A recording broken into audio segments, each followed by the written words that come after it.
Well, it's been a tedious and tiring few weeks for flood victims in Rhea County. And nearly 3 weeks ago, parts of the Morgantown area were devoured by flash flooding. News Channel 9's Natalie Jenereski shows us some of the problems that remain still today. Natalie.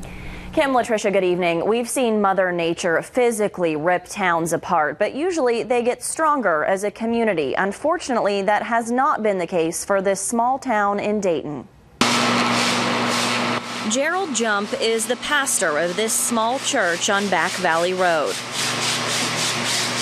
He says he's been breaking his back and the bank trying to restore the sanctuary since the floods.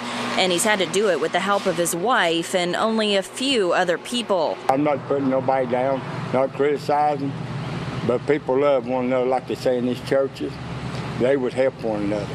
And they don't do that around here. They should.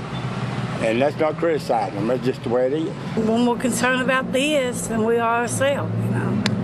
And I mean, that's the way I think you ought to be. You ought to think more of the community than you do your own self. And while Gerald is tending to his house of prayer, his home sits right next door. Both were heavily damaged in the floods. You can see how close the creek is to Gerald's home. It's livable. But you know, once I get here, I got to go there. So it's just continuously thing.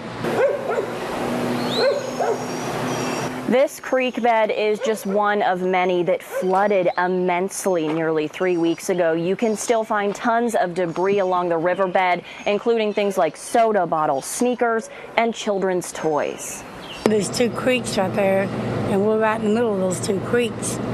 And when it come down here, it just all come here. Car pieces and garbage cans and you name it, it's down there. Meanwhile, Gerald hopes to have the church back open for next Sunday's service. Latricia. All right, Natalie, we certainly wish him luck with that. Thank you.